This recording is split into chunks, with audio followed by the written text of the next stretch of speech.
11h57 na capital amazonense. Você que está em casa deve lembrar que nós tivemos inclusive uma entrevista aqui com o superintendente lá da SMTU, Márcia Lasmar, para falar sobre o edital para concessão do serviço de mototaxistas aqui na capital, serviço de mototáxi. E esse edital foi lançado e já está gerando uma certa polêmica. Gerando polêmica, porque os mototaxistas estão reclamando das diretrizes do edital e ontem estiveram na prefeitura para tirar dúvidas e resolver ali seus questionamentos. Vamos ver.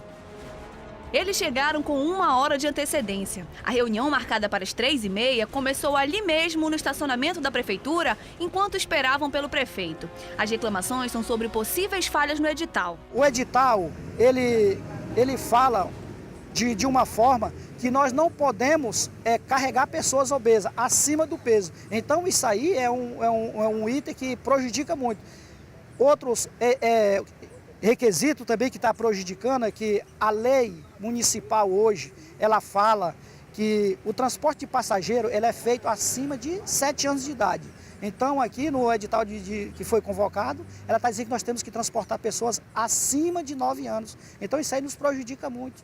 O edital estabelece regras para que os mototaxistas possam concorrer a uma vaga na frota autorizada a circular na capital. Segundo o SMTU, cerca de 1.000 pessoas fizeram as inscrições para participar da licitação até o momento. Uma equipe de 8 servidores do órgão analisará as propostas. A classificação, que sai em janeiro de 2014, será mediante a pontuação, que levará em consideração tempo de CNH, idade do condutor e pontuações na carteira.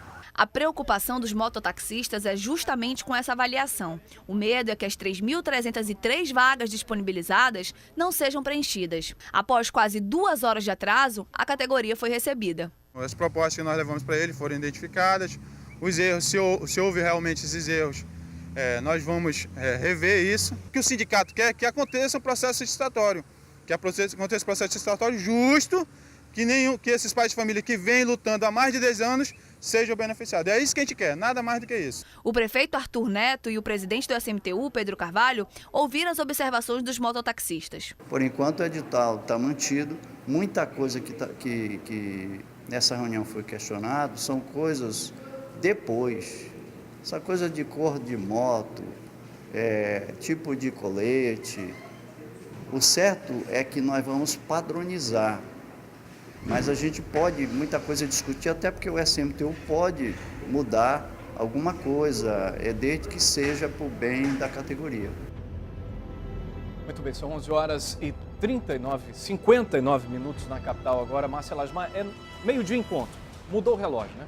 Meio-dia em ponto. Uma boa tarde para você que está chegando agora. Este é o programa da comunidade. Nós estamos falando sobre uma questão aqui que envolve os mototaxistas e o edital da SMTU. E é normal que existam todas essas dúvidas e esse período é exatamente para isso, para tirar essas dúvidas e estabelecer um edital conciso. Esse período é utilizado pela SMTU para exatamente conseguir eliminar todas as dúvidas e dar andamento no processo. Pois é, o edital, quando ele é divulgado aí, ele tem determinados termos técnicos que não é obrigação de ninguém saber e também não é aí de conhecimento comum. E é nesse momento que todas essas dúvidas devem ser aí dirimidas e discutidas com a SMTU. Como o próprio superintendente aí acabou de falar, muita coisa aí pode ser mudada depois, não a situação do edital em si com relação às características de cada mototaxista que aí está concorrendo às mais de 3.000 vagas. Mas as circunstâncias da prestação de serviço, né? Como ele acabou de mencionar aí, o colete que vai apoiar aí quem está sendo levado, o capacete, as cores que vão ser usadas. É necessária essa padronização? Acho que sim, Amaral.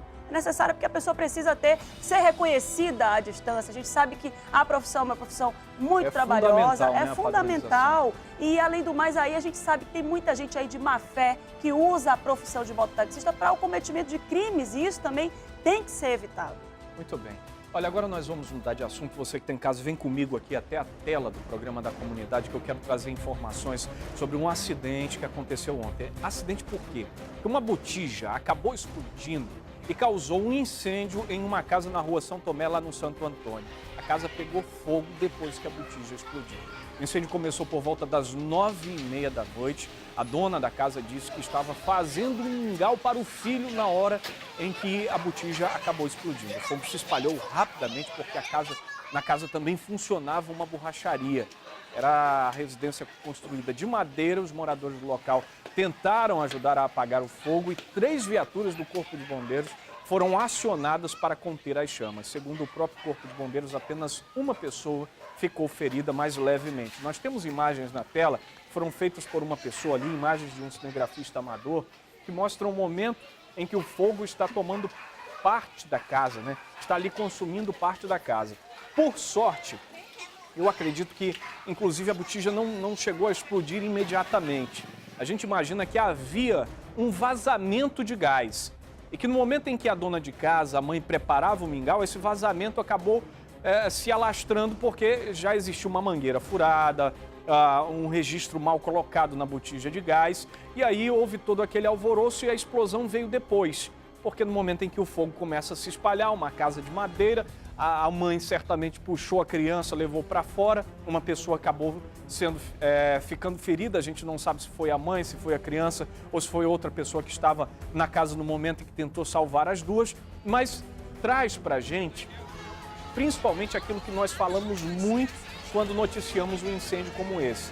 Primeiro porque o tempo do verão já passou, né? O sol intenso, chegamos na época de chuva e continuamos a ter incêndios. Só que dessa vez esse incêndio aqui não é por um curto-circuito, é pelo descuido. Aquela mangueira que alimenta o seu fogão, que sai da botija de gás, ela tem um prazo de validade. Se ela não for trocada, eu acredito que o prazo é de 5 anos, para aquele tipo de mangueira. Tem mangueira que eu acho que o prazo é de 5 anos. Se ela não for trocada, Márcia Lasmar, ela certamente resseca e vai apresentar vazamentos. E aí, se durante esse vazamento você não perceber, achar que aquilo é normal, que aquele cheiro de gás é porque você abriu ali a válvula e está tudo funcionando muito bem, o fogo pode se alastrar, você ali no momento fica, pego de surpresa com aquele incêndio e aí acaba causando pior. Pois é, os cuidados que são aí determinados pelos órgãos de segurança, inclusive Corpo de Bombeiros e tudo, eles estão ali para poder proteger as pessoas, é óbvio. Então você precisa sim cuidar dessa situação de qual é o estado da sua botija de gás, qual é o estado da sua mangueira, qual é o estado em que esses instrumentos estão dentro da sua casa. E principalmente, um dos cuidados que eles pedem muito é que essa botija de gás fique do lado de fora da casa, para poder trazer segurança para a sua família. Amaral. Muito bem, são 12:04 na capital amazonense. A Justiça do Trabalho liberou as obras da Arena da Amazônia Vivaldo Lima, que estavam interditadas desde domingo. Hoje os operários voltaram ao serviço e não trabalham mais durante a noite, principalmente no anel superior, aquela parte da cobertura. Vamos acompanhar a reportagem.